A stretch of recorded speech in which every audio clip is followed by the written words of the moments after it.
자, 지금 우리가 최근에 관심을 못 가졌던 사건이 하나 있는데 바로 총리실 산하에서 추진됐던 신천지 통일교 수사 TF거든요. 합수본이 나름대로 속도를 계속 내고 있습니다.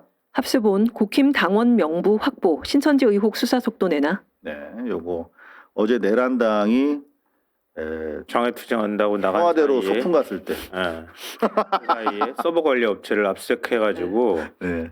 놀라가지고 막 급히 일부는 다시 복귀하는 그런 사태가 벌어졌다 이렇게 얘기를 들었어요. 네, 근데 네. 압수수색이 성공했다고 하더라고요. 네, 어떤 내용이냐면 이만희, 고동환 등 5만 명 당원 가입 의혹, 명단 교차 검증, 가입 강제 시 정당법 위반. 네, 상당히 중요한 단초가 되는 명부가 확보가 됐다는 것이고요. 진짜 장동혁 대표 입장에서는 많이 아프겠네요. 왜냐하면 우리가 이해하기에는 이 건 때문에 단식에 돌입했다라고 이해하고 있거든요. 그래서 단식 때 이렇게 되고 장외투쟁 때 돌아올 만큼 다급한 상황. 정당 해산이 코앞이구나. 야, 예.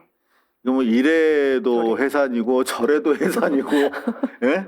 근데 피할 군형이 없네. 내가 볼 때는 억지로 해산시킬 필요 없어요. 자연속 스스로 해산될 것 같아. 장동혁 대표 어떻게 언제까지 이렇게 버티겠어요. 저 고쳐줄 수 없는 단계까지 와버렸거든요.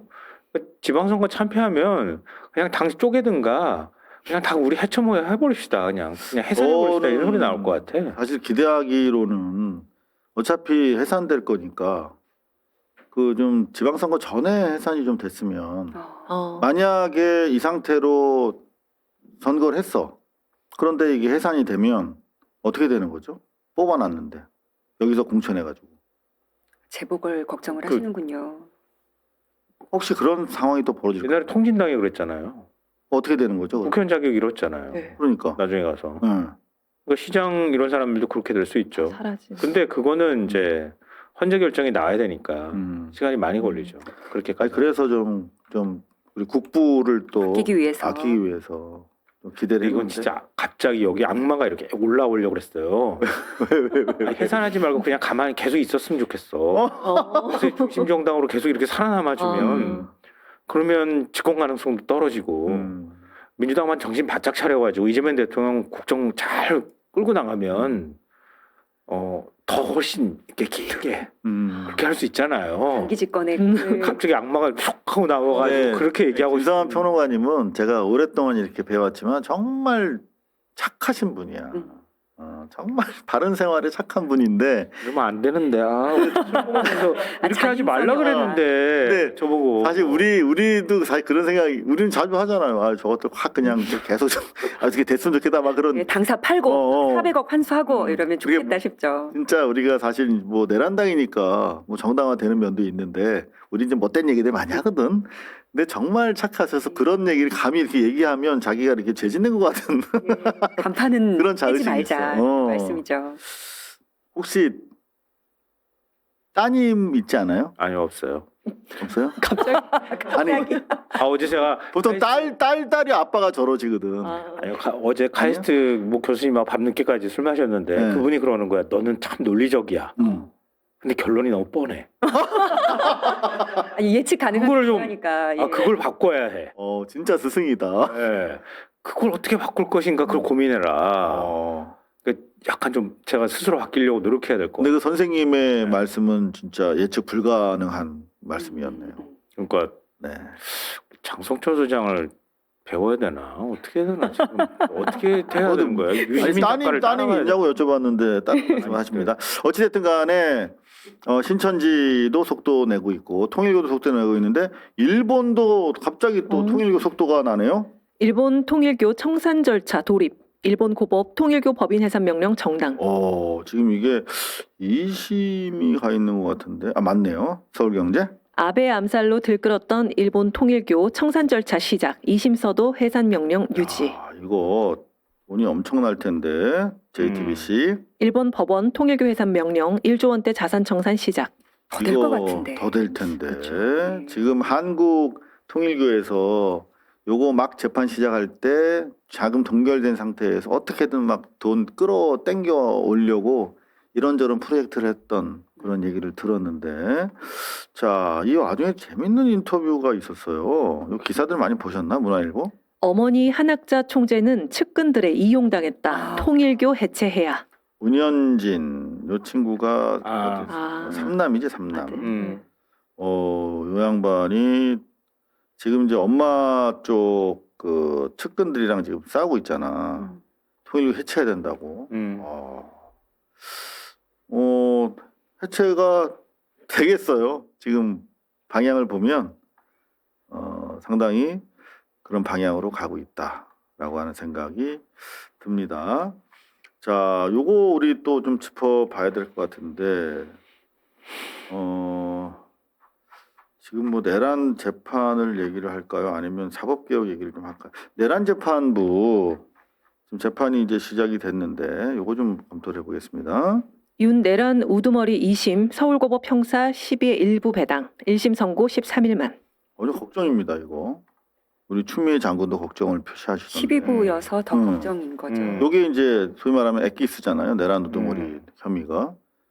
체포방해는 이제 일부로 갔어.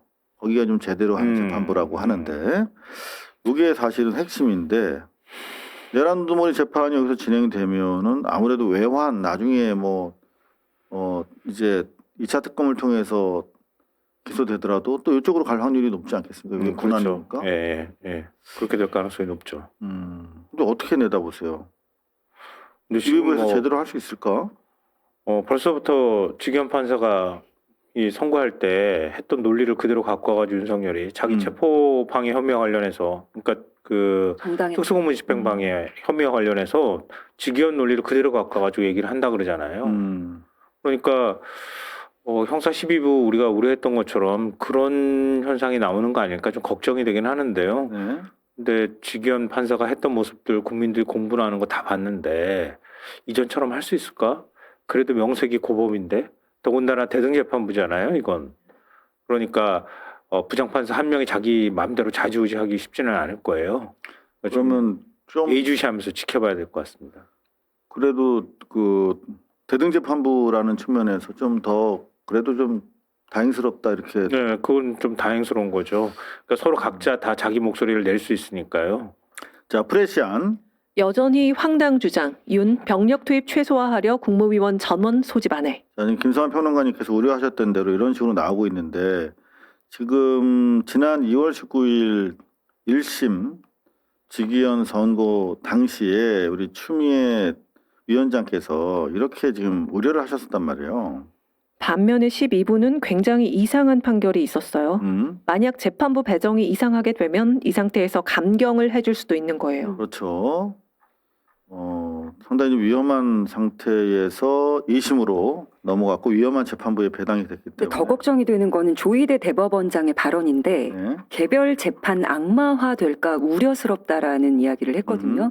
그러면 직위원 재판부 이제 앞으로 12부에 대해서 어떤 결과가 나오더라도 선고가 나오더라도 니네는 얘기하지 마 라는 입장 고수인 것 같아요. 여기서부터 힘을 받아서 직위원도 윤석열도 같이 목소리를 내고 있다라는 느낌을 받습니다. 우리가 할 수 있는 게 뭘까요? 지금 단계에서. 일단은 오늘 사법개혁과 관련된 3법이 통과가 됐고 또 헌법재판소 또 이제 우리가 만약에 이게 이상하게 결론 나더라도 뭔가 이게 위헌적 요소가 있다라고 다시 싸워볼 만한 그런 우리가 제도도 우리가 확보를 했는데 그거 말고는 또 없을까요 이게? 일단 그 지금 법 통과시키고 난 다음에 나타날 수 있는 현상들이 있거든요. 예를 들면 한꺼번에 소송이 쏟아진다거나 이런 현상은 일시적으로 나타날 수 있어요. 근데 그런 일이 나타났을 때 혼란을 겪지 않도록 좀 준비를 좀 철저하게 했으면 좋겠다. 왜냐하면 현재 조직도 사실은 좀 바꿔줄 필요가 있거든요. 그러니까 그 조직 인원 구성도 좀 늘릴 필요도 있고 헌법재판 재판연구관들도 좀 늘려야 되기도 하고. 왜냐하면 사건은 조금 늘어날 가능성이 있는데요. 그러니까 그런 거 그리고 법 왜곡죄를 그럼 앞으로 어떻게 적용할 거냐 이런 세밀한 부분들도 남아 있기도 하고요.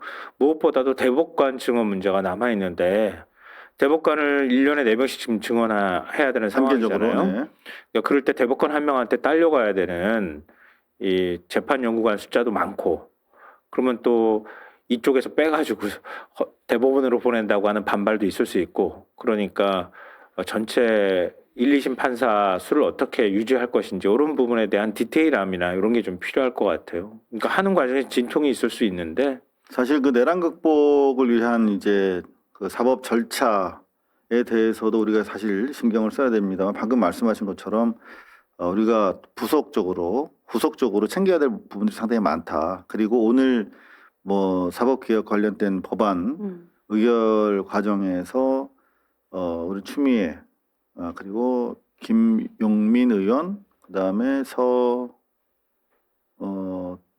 우리 서영교 의원 의원 등이 이견을 좀 가지고 의견서를 제출했어요. 그러니까 후속적으로 이제 미세 조정돼야 되는 그런 법안들이 많이 있어서 우리가 계속적으로 좀 관심을 가지고 지켜봐야 되고 민주당도 계속 지금처럼 화이팅을 해줘야 된다 하는 생각을 해 봅니다.